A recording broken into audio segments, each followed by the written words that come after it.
Hello friends, welcome back to Hi-Inno channel. Hi-Inno சேனலில் இன்றைக்கி என்ன ரெசிபி பார்க்க போகிறோன்னா, இந்த மழை காலத்துக்கு ஏற்ற மாதிரியான ஒரு சூப்பரான குழம்பு தாங்க எப்படி செய்யுதுன்னு பார்க்க போகிறோம். இஞ்சி, பூண்டு, மிளகு, ஜீரகம், கறிவேப்பிலாம் சேர்த்து ரொம்ப ஒரு ஹெல்த்தியான ஒரு குழம்பு தான் எப்படி செய்யறதுன்னு பார்க்க போகிறோம். இந்த குழம்பு வந்துட்டு நீங்கள் சூடான சாதத்தோட, இட்லி, தோசையோட சேர்த்து சாப்பிட்றதுக்கு ரொம்ப சூப்பராக இருக்கும். இதை செஞ்சிட்டீங்க அப்படின்னா நீங்கள் 4 நாள் ஆனால் கூட உங்களுக்கு வீணாகாது. ரொம்ப டேஸ்டியான இந்த குழம்பு வந்துட்டு எப்படி செய்யறது அப்படிங்கிறத இன்னைக்கு இந்த வீடியோவில் உங்களோட நான் ஷேர் பண்ணியிருக்கேன். சரி வாங்க ஃப்ரெண்ட்ஸ், இந்த குழம்பு எப்படி செய்யறது அப்படிங்கிறத பார்க்கலாம். இந்த குழம்பு வைக்கிறதுக்கு நான் ஒரு நல்ல பெரிய எலுமிச்சம்பழம் சைஸ் அளவுக்கு புளி எடுத்திருக்கேன். ஃபர்ஸ்ட் இதை நம்ம ஊற வச்சிடலாம். தேவையான அளவு தண்ணி விட்டு நம்ம இதை ஊற வச்சிடலாம். புளி ஊறட்டும், நம்ம இப்போ குழம்பு தாளிக்கலாம். புளி சீக்கிரம் ஊறணும்னா கொஞ்சம் சூடான வெந்நீர் ஊத்துனீங்க அப்படின்னா சீக்கிரமா உங்களுக்கு புளி ஊறிடும். ஃபர்ஸ்ட் நான் 1 டீஸ்பூன் அளவுக்கு எண்ணெய் சேர்த்து நான் வறுத்துக்க போறேன். மசாலாலாம் மிளகு சீரகம் வறுக்கணும், அதனால 1 டீஸ்பூன் எண்ணெய் சேர்த்து சூடானதுக்கு அப்புறமா 1 டேபிள் ஸ்பூன் ஜீரகம், 1 டேபிள் ஸ்பூன் மிளகு, ஒரு 2 துண்டு அளவுக்கு இஞ்சி, பூண்டு வந்து 15 பல்லு பூண்டு சேர்த்துக்கிறேன். நான் வந்து குழம்பு தாளிக்கும் போது சேர்க்க போறேன். இப்போ நம்ம வதக்கி அரைக்கிறதோட ஒரு 15 பல்லு பூண்டு சேர்த்துக்கிறேன். சேர்த்துட்டு ஃபர்ஸ்ட் இதை நல்லா நான் வதக்கிக்கிறேன். இப்போ வந்துட்டு மிளகு ஜீரகம்லாம் பொரிஞ்சிருச்சு. இஞ்சி பூண்டும் பாதி அளவுக்கு நல்லா வதங்கிட்டு இருக்கு. இதோட நான் வந்துட்டு நல்லா ஒரு கைப்பிடி அளவுக்கு கருவேப்பிலை வந்து நம்ம முன்னாடியே கழுவிட்டு தண்ணி இல்லாம எடுத்து வச்சிருந்தேன். அந்த கருவேப்பிலையும் இதோட சேர்த்துக்கிறேன். கருவேப்பிலையை சேர்த்துட்டு நல்லா வதக்கிக்கலாம். அந்த கருவேப்பிலோட கலர் மாறாத அளவுக்கு நம்ம வதக்கிக்கணும். நம்ம கருவேப்பிலை குழம்புல தாளிக்கும் போது சேர்த்தோம் அப்படின்னா கண்டிப்பா எடுத்து வச்சுட்டு தான் சாப்பிடுவோம். நம்ம இந்த மாதிரி புளிக்குழம்புலாம் செய்யும் பொழுது அதோட அரைச்சி சேர்த்துட்டோம் அப்படின்னா அதனோட உள்ள சத்துலாம் நமக்கு நல்லாவே கிடைக்கும். இப்போ கருவேப்பிலையும் சேர்ந்து ஓரளவுக்கு நல்லா வதங்கிடுச்சு. அதனோட கலர் மாறாத அளவுக்கு வதக்கிருக்கேன்.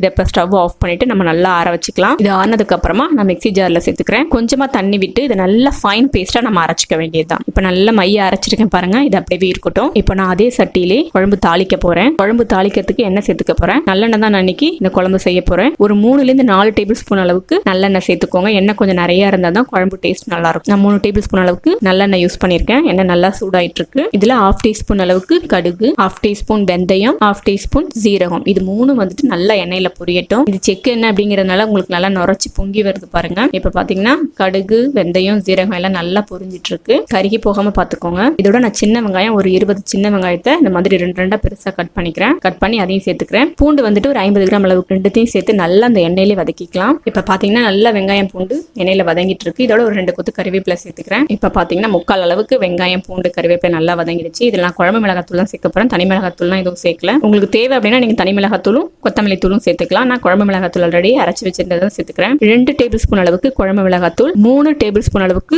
தனியாத்தூள், இதோட இதுக்கு தேவையான உப்பு சேர்த்துட்டு இந்த எண்ணெயிலே நான் வந்து நல்லா அந்த மசாலாவை வதக்கிக்கிறேன். அந்த எண்ணெயிலே வதக்கும் போது உங்களுக்கு மசாலாவோட பச்சை வாசனை போயிட்டு ரொம்ப குழம்பு டேஸ்ட் நல்லா இருக்கும். இப்போ ஓரளவுக்கு நல்லாவே வதங்கிடுச்சு. இதுல வந்துட்டு நம்ம அரைச்சு வச்சிருந்த இஞ்சி, பூண்டு, மிளகு, ஜீரகம், கருவேப்பிலை எல்லாம் சேர்த்து வதக்கி அரைச்சு வச்சிருந்தோம் இல்லையா, அந்த விழுதை வந்து சேர்த்துக்கலாம். சேர்த்துட்டு அதையும் நான் ஒரு நிமிஷத்துக்கு வதக்கிக்கிறோம். ரொம்ப வதக்கணும் இல்லை, நம்ம ஆல்ரெடி வதக்குனது தான். இப்போ இதுல அந்த மிக்ஸி ஜாரை கழுவி அதோட தண்ணியை சேர்த்துக்கிறேன். தண்ணியை சேர்த்துட்டு நல்லா கலந்து விட்டுக்கலாம். இதுல வந்துட்டு நான் ஃபர்ஸ்டே ஊற வச்சிருந்தேன் இல்லையா புளி, அதை நல்லா கரைச்சி வடிகட்டி எடுத்து வச்சிருந்தேன். அந்த புளி கரைசலும் இதுல சேர்த்துக்கலாம். சேர்த்துட்டு உங்களுக்கு குழம்பு எந்த அளவுக்கு திக்கா தேவையோ இல்ல தண்ணியே வேணும் அப்படின்னா நீங்க இன்னும் கொஞ்சம் எக்ஸ்ட்ரா தண்ணியை ஆட் பண்ணிக்கலாம். எனக்கு இந்த அளவுக்கு கொஞ்சம் திக்கா இருந்தாலே நல்லா இருக்கும் அப்படிங்கறதுனால நான் இந்த ஸ்டேஜ்லயே நல்லா கொதிக்க விட போறேன். இப்போ குழம்பு நல்லா கொதிக்க ஆரம்பிச்சிருக்கு. இதை மூடி போட்டு அடுப்பை வந்து ஹை ஃப்ளேம்ல வச்சு ஒரு 10 நிமிஷத்துக்கு நல்லா கொதிக்க விட்டீங்க அப்படின்னா உங்களுக்கு எண்ணெய்லாம் தனியா பிரிஞ்சு வரும். அது வரைக்கும் அடுப்பு நல்லா ஹைல வச்சு இப்போ பாத்தீங்கன்னா சுத்தி ஓரளவுக்கு உங்களுக்கு எண்ணெய் நல்லா பிரிஞ்சு வருது பாருங்க. குழம்பு கொஞ்சம் திக்காக ஆரம்பிக்கும். எனக்கு இன்னும் கூட கொஞ்ச நேரம் கொதிச்சா நல்லா இருக்கும் அப்படிங்கிறதுக்காக மூடி போட்டு ஒரு 5 மினிட்ஸ் எக்ஸ்ட்ராவா நான் கொதிக்க வைக்க போறேன். மொத்தமா பாத்தீங்கன்னா ஒரு 15 மினிட்ஸ்க்கு நல்லா ஹை ஃப்ளேம்ல வச்சு கொதிக்க வச்சேன். இப்போ பாருங்க எண்ணெய் நல்லா தனியா பிரிஞ்சு வந்துருச்சு. சூப்பரா நம்மளுடைய குழம்பு ரெடி ஆயிட்டு இருக்கு. இந்த குழம்பு வந்துட்டு சளி பிடிச்சிருக்கும் போது நமக்கு வந்து கொஞ்சம் காரமா சாப்பிட்டா நல்லா இருக்கும் அப்படின்னு நினைப்போம். அப்போ இந்த டைம்ல வச்சீங்க அப்படின்னா சளிக்குமே ரொம்ப நல்லது.